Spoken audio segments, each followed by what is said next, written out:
Stock market అంటే gambling కాదు, patience తో గేమ్ ఆడే వాళ్ళకి జనరేషన్ వెల్త్ వస్తుంది.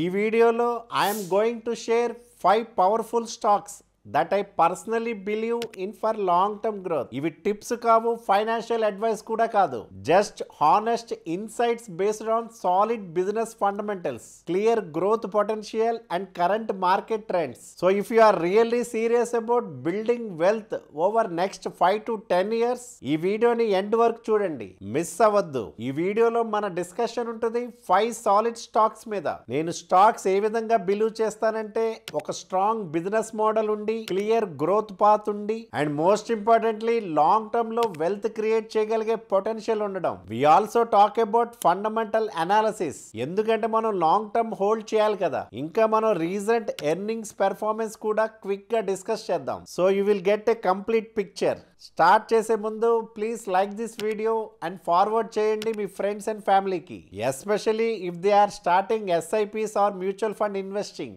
ఈ వీడియో కూడా వాళ్ళకి చాలా హెల్ప్ అవుతుంది. ఇక్కడ ఒక క్లారిటీ మాత్రం ఇవ్వాలి, నేను సెబీ రిజిస్టర్డ్ అడ్వైజర్ కాదు. సో నేను చెప్పేది బై చేయండి ఆర్ సెల్ చేయండి అని డెఫినెట్ గా కాదు. ఈ స్టాక్స్ లో ఇన్వెస్ట్ చేయమని కూడా చెప్పడం లేదు. Just sharing the 5 companies that I personally believe in. నేను చేసిన రీసెర్చ్, నేను నమ్మే స్టాక్స్ ని మీకు హానెస్ట్ గా షేర్ చేస్తున్నా. మీకు నచ్చితే please do your own research before doing any investment decisions. Stock 1 HDFC bank. నేను లాంగ్ టర్మ్ లో హోల్డ్ చేయాలి అనుకుంటున్న 5 స్టాక్స్ లో ఫస్ట్ పిక్ హెచ్డిఎఫ్సి బ్యాంక్. ఇందులో డౌట్ కి ప్లేసే లేదు, ఎందుకంటే స్టెబిలిటీ, గ్రోత్, కన్సిస్టెంట్ పెర్ఫార్మెన్స్ అన్ని టిక్ అవుతాయి. మన ఇండియాలో ప్రైవేట్ సెక్టార్ లో number 1 bank and also most trusted. Merger తర్వాత బ్యాంక్ చాలా బోల్డ్ డెసిషన్స్ తీసుకుంది. First time bonus shares issue చేయడం, 5 rupees per share special dividend announce చేయడం, ఇవి జస్ట్ ర్యాండమ్ మూవ్స్ కాదు, మేనేజ్మెంట్ కాన్ఫిడెన్స్ ని రిఫ్లెక్ట్ చేసే పవర్ఫుల్ సిగ్నల్స్. సో నేను ఎందుకు బిలీవ్ చేస్తున్నానంటే, high returns on assets 1.9%, return on equity 14 to 17%. అంటే ఇన్వెస్టర్స్ కి స్ట్రాంగ్ వాల్యూ క్రియేషన్ లో కన్సిస్టెంట్ ట్రాక్ రికార్డ్ ఉంది. లోన్ గ్రోత్ కూడా సాలిడ్ గా ఉంది, especially SME, small businesses and retail segments లో డబుల్ డిజిట్ గ్రోత్ ఉంది. Top analyst like Jefferies, MK, Motilal Oswal వాళ్ళు కూడా వీళ్ళందరూ బై రేటింగ్ ఇచ్చారు. అండ్ ఫ్యూచర్ లో కూడా మార్జిన్స్ ఇంప్రూవ్ అవుతాయి అని స్ట్రాంగ్ హోప్స్ ఉన్నాయి. ఇక recent Q1 physical year 2025 results, April నుంచి జూన్ 2025 గురించి మాట్లాడితే, వీళ్ళ net profit 18,155 crore, 12.2% YOY growth. Net interest income NII 31,440 crore, అంటే ఇక్కడ 5.4% YOY growth. Net interest margin NIM 3.35%, ఇది కాస్త స్లైట్లీ తగ్గింది from last years 3.46%. Non interest income 21,730 crores, treasury income and fees వల్ల డబుల్ అయింది. ప్రొవిజన్స్ 14,440 crore, ఇక్కడ 5x increase అయ్యాయి. But defaults కాదు, జస్ట్ ఎక్స్ట్రా బఫర్ మెయింటైన్ చేయడం కోసం. కాస్ట్ టు ఇన్కమ్ రేషియో 39.6%, అంటే ఇక్కడ ఆపరేషనల్ ఎఫిషియన్సీ బాగా ఉంది. Return on assets ROA 1.93%, return on equity ROE 14.7%. EPS earnings per share ₹23.7 per share. Loan book growth 6.7% YOY, especially SME loans లో 17% growth. Deposits growth 16.4% YOY average. End of period EOP deposits 16.2%. వీళ్ళ bonus shares 1:1 రేషియోలో issue చేయడం for the first time ever. Special dividend 5 rupees per share announce చేయడం. ఈ performance అన్ని చూస్తే it clearly feels like a solid foundation ఉన్న bank. Growth ఇంకా safety మధ్యన పర్ఫెక్ట్ బ్యాలెన్స్ మెయింటైన్ చేస్తుంది. Now let's talk about fundamental valuation and long term view. Current share price around 2020 rupees. Price to book ratio 2.97x, PE ratio 22x. చాలా valuation models ప్రకారం intrinsic value రఫ్లీ 1750 to 2400 range లో ఉంటుందని అని estimates ఉన్నాయి. కానీ valuation alone కాదు. Let's also look at the core fundamentals. Past 5 years లో profit CAGR 21%, dividend payout 23%, retail ఇంకా SME లోన్స్ బేస్ చాలా స్ట్రాంగ్ ఉంది. మార్జిన్స్ ఫ్యూచర్ లో ఇంప్రూవ్ అవ్వచ్చు as cost of funds stabilise అవుతుంది. Post merger management vision clear గా visible ఉంది. And finally one powerful point, ఈ bank is a major part of the HDFC group financial empire. Mutual funds, insurance, stock brokering, asset management, almost every financial service లో వాళ్ళకి strong presence ఉంది. So మీ పోర్ట్ఫోలియోలో HDFC ఉందా? Are నేను చెప్పబోయే next stocks లో ఏమైనా ఆల్రెడీ ఇన్వెస్ట్ చేశారా? కామెంట్ సెక్షన్ లో షేర్ చేయండి. I would love to know. Stock 2 Reliance Industries. నేను లాంగ్ టర్మ్ లో హోల్డ్ చేయాలి అనుకుంటున్న 5 స్టాక్స్ లో సెకండ్ పిక్ రిలయన్స్. రిలయన్స్ అంటే తెలుగులో నమ్మకం అని అర్థం. అండ్ ఇది true to its name. Investors చాలా సంవత్సరాల నుంచి ఈ కంపెనీ మీద కంప్లీట్ ట్రస్ట్ పెడుతున్నారు. Reliance Industries is not a just single company. ఇదొక పవర్ఫుల్ కాంగ్లోమెరేట్. అంటే మల్టిపుల్ బిజినెసెస్ ని క్లబ్ చేసి ఒక మ్యాసివ్ ఎంపైర్ లాగా ఆపరేట్ చేస్తుంది. For example oil, gas, refining, telecom, Jio, retail, green energy. Reliance లో చాలా సెక్టార్స్ లో యాక్టివ్ ప్రెజెన్స్ ఉంది. ఇదొక మల్టీ ఫేసెటెడ్ ఎంపైర్. అంటే డైవర్సిఫైడ్ బిజినెస్ ఏరియాలో డీప్ రూట్స్ ఉన్న కంపెనీ. అండర్ ముఖేష్ అంబానీ గారి leadership Reliance has built a strong growth story across India. So నేను ఎందుకు రిలయన్స్ మీద బిలీఫ్ పెట్టానంటే ఈ కంపెనీ కన్సిస్టెంట్ గా క్యాష్ ఫ్లో జనరేట్ చేస్తుంది. డిఫరెంట్ బిజినెస్ సెగ్మెంట్ నుంచి స్టేబుల్ ఇన్కమ్ వస్తుంది. Especially oil to chemicals, O2C, Jio and retail నుంచి స్ట్రాంగ్ రెవెన్యూస్ వస్తున్నాయి. And most importantly green energy segment లో అగ్రెసివ్ ఎక్స్పాన్షన్ వల్ల ఈ కంపెనీకి futuristic vision and sustainability based outlook clear గా కనిపిస్తుంది. ఇంకా recent Q1 physical year 2025 April నుంచి జూన్ 2025 రిజల్ట్స్ చూస్తే వీళ్ళ net profit 26,994 crore. Last year Q1 లో 15,138 crore ఉంది. ఇప్పుడు 78% గ్రోత్ ఉంది. ఈ ప్రాఫిట్ లో 8,924 crore వచ్చింది through Asian paint stake sale. So it's a one time gain. Total revenue 2.73 lakh crore. Last year compare చేస్తే అరౌండ్ 6% YOY గ్రోత్. EBITDA చూస్తే 58,024 crore, అంటే 35.7%. ఆపరేషనల్ ఎఫిషియన్సీ ఇంప్రూవ్ అయింది. వీళ్ళ మార్జిన్స్ కూడా 21% దగ్గర పెరిగాయి. Impressive. Jio platform profit 7,110 crore, 25% YOY growth. ARPU average revenue per user 208.8 దగ్గరికి reach అయింది. జియో సబ్స్క్రైబర్స్ 48 crore క్రాస్ అయ్యారు. Huge. Retail segment profit 3,271 crore, 28% YOY growth. Revenue 84,000 plus crore. Steady and rising. O2C, oil to chemicals. EBITDA 14,511 crore. Refinery maintenance వల్ల revenue తగ్గడం జరిగింది, కానీ margins మాత్రం బాగా improve అయ్యాయి. Strong cost control. Capex this quarter 29,875 crore, mainly in green energy, hydrogen, solar. ఈ company future focused mega projects start చేసింది. ఈ నంబర్స్ చూస్తే ఒక thing clear, Reliance is truly diversified. Not just oil based but technology, retail, telecom and energy segment లో balance maintain చేసి growth ని drive చేస్తుంది. ఇంకా valuation and long term view గురించి మాట్లాడాలంటే current share price around 1,400 rupees range లో trade అవుతుంది. PE ratio 20x to 25x. అంటే ఇక్కడ ప్రైస్ తగ్గడం లేదు, but still fair valuation range లో ఉంది. Price to book ratio 2.3x. Intrinsic value estimates 1,200 to 1,250. So present price కి కంపేర్ చేస్తే 10 to 15% ప్రీమియం లో ట్రేడ్ అవుతుంది. కానీ ఒక్క విషయం క్లియర్, రిలయన్స్ కి స్ట్రాంగ్ క్యాష్ ఫ్లో వస్తున్నాయి. వాల్యుయేషన్ మోడరేట్ గా ఉన్నా సరే లాంగ్ టర్మ్ పొటెన్షియల్ సాలిడ్ గా ఉంది. Analyst like Motilal Oswal, ICICI direct and Kotak securities వీళ్ళందరూ కూడా బై రేటింగ్ ఇచ్చారు. ఎందుకంటే రిలయన్స్ కి సాలిడ్ ఫండమెంటల్స్ ఉన్నాయి అండ్ డైవర్సిఫికేషన్ వల్ల డౌన్ సైడ్ రిస్క్ చాలా తక్కువ. అండ్ ఫైనల్ గా చెప్పాలంటే Reliance is literally shaping modern India. Petrol stations నుంచి మాల్లో షాపింగ్ చేయడం వరకు, మొబైల్లో డేటా వాడడం నుంచి ఫ్యూచర్లో క్లీన్ ఎనర్జీ యూజ్ చేయడం వరకు రిలయన్స్ మన లైఫ్లో ప్రతి కార్నర్లో ప్రెజెన్స్ మెయింటైన్ చేస్తుంది. Let's take a breath. 2 stocks complete చేసాం, but next 3 stocks, trust me, they will surprise you. Stay tuned. Stock number 3, TCS, Tata consultancy services. Software అంటే ఏంటి? చిన్న పిల్లల్ని అడిగి చూడండి, చాలా మంది ఇన్స్టెంట్ గా చెప్తారు TCS అని. అంటే అంత ఇంపాక్ట్ క్రియేట్ చేసింది ఈ కంపెనీ. టాటా కన్సల్టెన్సీ సర్వీసెస్ అనే పేరుకి ఒక బ్రాండ్ వాల్యూ ఉంది, ఒక ట్రస్ట్ ఉంది. నేను లాంగ్ టర్మ్ ఇన్వెస్ట్ చేయాలి అనుకునే స్టాక్స్ లో TCS is a strong conviction pick for me. Why TCS? Tata group లో ఉండే కంపెనీ కాబట్టి క్రెడిబిలిటీ ఆల్రెడీ ఉంది. TCS is one of the largest IT services companies not just in India but across the entire world. దీన్ని మనం confidently IT services giant అని చెప్పొచ్చు.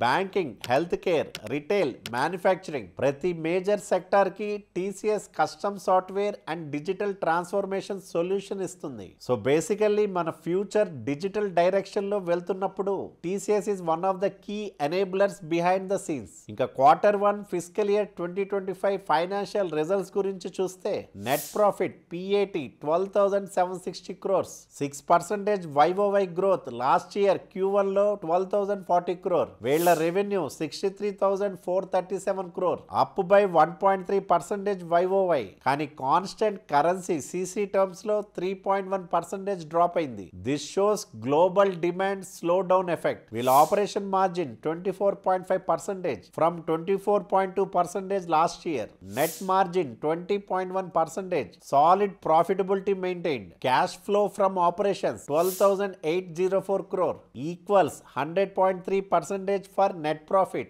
Excellent cash conversion. Total contract value TCV $9.4 billion. ఇది కాస్త తగ్గింది from $12.2 billion last year. But వీళ్ళ order pipeline is still healthy and active. Dividend 11 rupees per share. Interim dividend declared for Q1 fiscal year 2025. ఈ numbers అన్ని చూస్తే profit stable గా ఉంది. Margins improve అవుతున్నాయి. Cash flow super strong and future కూడా contract visibility బాగానే ఉంది. TCS is a slow and steady compounder. ఒక classic example of consistency, credibility equal to long term wealth builder. Fundamental wise చూడాలంటే TCS is a cash rich, డెప్త్ free company. వీళ్ళ dividend payments కూడా strong and consistent. Return on equity ROE and return on capital employed ROCE కూడా excellent range లో maintain చేస్తున్నాయి. Signs of a high quality business. వీళ్ళ current PE ratio 22x, కొంచెం premium valuation లో ఉంది. But considering TCS brand value, business consistency and future visibility, it's still a fair and justifiable valuation. వీళ్ళ market cap 11 lakh crore, one of the largest companies in India. Promoter holding around 72%. అంటే Tata sons side నుంచి strong confidence ఉంది. ఇంకా negative news side చూడాలంటే recent reports ప్రకారం TCS is planning to lay off around 12,000 employees globally as part of their restructuring and automation efforts. ఈ లే offs అన్ని కూడా షార్ట్ టర్మ్ లో పెయిన్ అవ్వచ్చు, కానీ లాంగ్ టర్మ్ లో this move is aimed at improving operational efficiency. At the same time, TCS aggressively investing in AI, automation and cloud computing. Already వీళ్ళు strong types పెట్టుకున్నారు Microsoft, AWS and Google. So వీళ్ళు clear గా moving in a future proof direction. So conclusion లో చెప్పాలంటే TCS is not just surviving, it's adopting and evolving. So అందుకే ఇది strong long term wealth compounder. నా opinion TCS గురించి చెప్పాలంటే ఇది ఒక slow and steady compounder.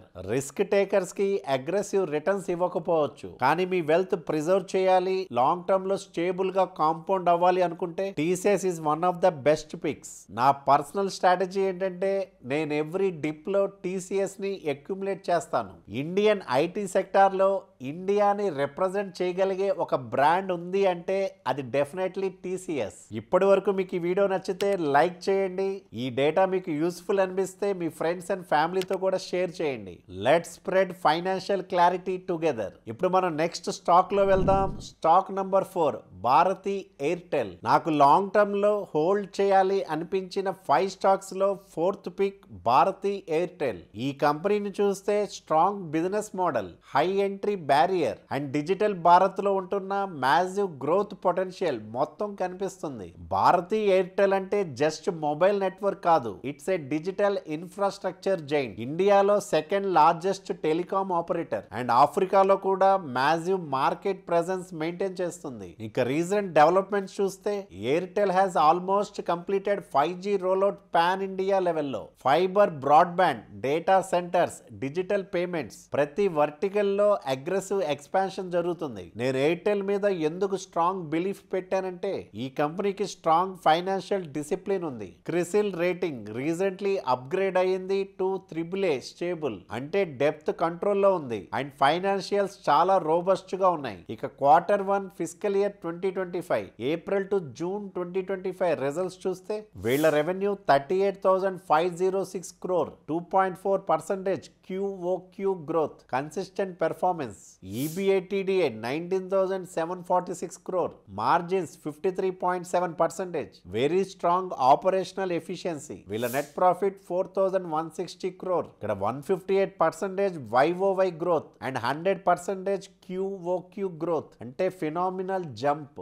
ARPU, average revenue per user 249 rupees. This is industry leading. Higher the ARPU, better the revenue per customer. వీళ్ళ Africa business కూడా solid performance ఇచ్చింది. Tariff hikes, data usage growth వల్ల వీళ్ళ revenue 25% YOY plus, profit plus 20% YOY. వీళ్ళ operational metrics లో కూడా Airtel shines. 4G and 5G user additions, post paid customer growth, data consumption అన్ని strong traction లో ఉన్నాయి. ఇంకా valuation and long term view చూస్తే కరెంట్ షేర్ ప్రైస్ 1930 దగ్గర trade అవుతుంది. PE రేషియో 32x, కొంచెం ప్రీమియం వాల్యుయేషన్ లో ఉంది. కానీ టెలికాం సెక్టర్ లో హై PE కి స్ట్రాంగ్ జస్టిఫికేషన్ ఉంటుంది, mainly because of long term cash flows and digital expansion potential. Analyst estimate ప్రకారం ఇంట్రిన్సిక్ వాల్యూ 1250 to 1500 రేంజ్ లో ఉంది. కానీ ఎయిర్టెల్ లాంటి కంపెనీస్ ని మనం ఓన్లీ వాల్యుయేషన్ బేస్ చేసి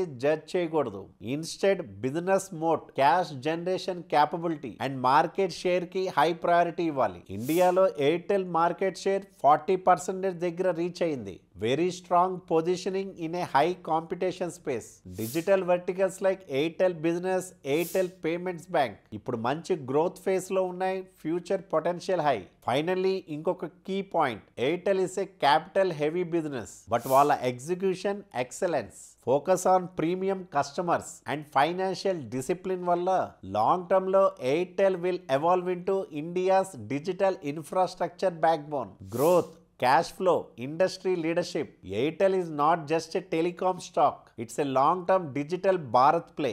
ఇప్పుడు మనం లాస్ట్ స్టాక్ వచ్చేసాం అండ్ నా last pick in this list is BSE. ఈ BSE పిక్ చాలా స్పెషల్ అండ్ యూనిక్, ఎందుకంటే India's oldest stock exchange, zero depth, strong margins and ప్రతి ట్రేడ్ లో కూడా ఒక సెంట్రల్ రోల్ ప్లే చేస్తుంది. Equities, derivatives, IPOs, mutual funds అన్ని సెగ్మెంట్స్ లో. Q4 physical year 2024 results analysis చూస్తే, ఎందుకంటే Q1 ఫిజికల్ ఇయర్ 2025 రిజల్ట్స్ ఇంకా రిలీజ్ అవ్వలేదు. Total income 916 crore, almost 70% YOY growth and 11% QOQ increase. Excellent numbers ఇవి. Operational profit 324 crore, 57% QOQ growth, very healthy improvement. వీళ్ళ net profit PAT 494 crore, 364% YOY jump అయింది. Last year 106 crore నుంచి 125% QOQ growth, solid acceleration. వీళ్ళ margins, operating margin 69.5%, net margin 54.4%. Clear గా super efficient business model, very low expense drag. వీళ్ళ income లో ఇవి కూడా include అయ్యాయి. Brokering transaction charges, listing fees, data and tech services etcetera. And market activity పెరిగిన ప్రతిసారి ఈ రెవెన్యూస్ ఆటోమేటికలీ స్కేల్ అవుతాయి. నేను ఎందుకు బిలీవ్ చేస్తున్నాను BSE లో అంటే, it's a strong long term bet. Zero depth, maximum returns. Yes, BSE operates with zero depth. అంటే వీళ్ళ ప్రాఫిట్స్ లో నో ఇంట్రెస్ట్ బర్డన్. ఏదైతే వీళ్ళు ఎర్న్ చేస్తున్నారో డైరెక్ట్ గా ఈక్విటీ హోల్డర్స్ కి బెనిఫిట్ వస్తుంది. Built in leverage on market activity. Retail flows పెరిగితే అంటే trading volume, mutual fund inflows, IPOs పెరిగితే బిఎస్సి రెవెన్యూ కూడా న్యాచురల్ గా పెరుగుతుంది. Transaction charges, listing income, colocation services ఇవన్నీ స్కేల్ అవుతాయి without extra cost. Retail SIP boom BSE కి opportunity. As of May 2025 mutual fund AUM 72 lakh crore ని cross చేసింది. Every quarter retail participation and SIPs పెరుగుతున్నాయి. అంటే ఇక్కడ ఇన్వెస్టర్స్ పెరుగుతున్నారు, trades పెరుగుతున్నాయి అండ్ న్యాచురల్లీ ఎక్స్చేంజెస్ కి రెవెన్యూ బూస్ట్ అవుతుంది. మోతీలాల్ ఒస్వాల్ అనాలిసిస్ కూడా చెప్పారు రిటైల్ వల్ల క్యాపిటల్ మార్కెట్ రికవరీ జరుగుతుంది అని. అండ్ వాళ్ళ టాప్ పిక్స్ లో బిఎస్సి ని హైలైట్ చేశారు along with Angel One, HDFC, AMC and Nuvama. ఒక్కసారి ఇమాజిన్ చేయండి, ఎన్ఎస్సి ఐపీఓ లాంచ్ అయ్యి ఎన్ఎస్సి కూడా పబ్లిక్ లిస్టింగ్ కి వస్తే ఇండియాలో 2 major stock exchanges NSE and BSE public గా ట్రేడ్ అవుతాయి. ఈ స్పేస్ లో రిటైల్ అండ్ ఇన్స్టిట్యూషనల్ అటెన్షన్ బాగా పెరిగింది. And once NSE IPO happens, BSE కి extra attention and even a possible valuation rerating రావచ్చు as an early mover and listed peer. ఇక్కడ financial literacy పెరుగుతుంది, మోర్ డీమ్యాట్ అకౌంట్స్ ఓపెన్ అవుతున్నాయి, SIPs regular habit లో పడుతున్నాయి. ఈ ట్రాన్స్ఫర్మేషన్ లో BSE is right at the center. High regulatory entry barriers, established tech infrastructure, diversified revenue model, indices, SME platforms, data licensing, transactional fees, ఇలా అన్ని sides నుంచి income వస్తుంది. BSc may not look flashy but it's solid and dependable. And for long term investors అదే కావాల్సింది, growth ఇంకా safety. Retail equity participation పెరుగుతుంది, digital onboarding speed పెరుగుతుంది. NSC IPO వచ్చేసాక బిఎస్సి కి ఫుల్ అడ్వాంటేజ్ వస్తుంది. ఎస్, వాల్యూమ్ బేస్డ్ రెవెన్యూస్ వల్ల కొన్ని క్వార్టర్స్ లో ఎర్నింగ్స్ వాలటైల్ ఉండొచ్చు, కానీ లాంగ్ టర్మ్ ట్రెండ్ చూస్తే అప్ సైడ్ ఇస్ క్లియర్. ఇదొక సింగిల్ కంపెనీ మీద బెట్ కాదు, ఇది entire Indian equity eco system మీద ఒక స్ట్రాంగ్ బెట్. అందరినీ స్టాక్ మార్కెట్ లో వెల్కమ్ చేయడంలో BSc will always be the first door. So ఈ వీడియోలో చెప్పిన 5 స్టాక్స్ నేను పర్సనల్లీ లాంగ్ టర్మ్ కి స్ట్రాంగ్ పొటెన్షియల్ ఉన్న పిక్స్ అని నమ్ముతాను. బట్ వన్స్ అగైన్ ఇది ఫైనాన్షియల్ అడ్వైస్ కాదు, just my personal view based on research and conviction. ఈ స్టాక్ మార్కెట్ లో పేషెన్స్ అండ్ అండర్స్టాండింగ్ చాలా ఇంపార్టెంట్. సో మీరు కూడా మీ రీసెర్చ్ చేసి invest wisely and build wealth the smart way. ఈ కంటెంట్ మీకు నచ్చితే వీడియోని లైక్ చేయండి అండ్ మీ ఫ్రెండ్స్ అండ్ ఫ్యామిలీతో కూడా షేర్ చేయండి. నెక్స్ట్ వీడియోలో మళ్ళీ కలుద్దాం. అంటిల్ దెన్ మీ బాలా సైనింగ్ ఆఫ్.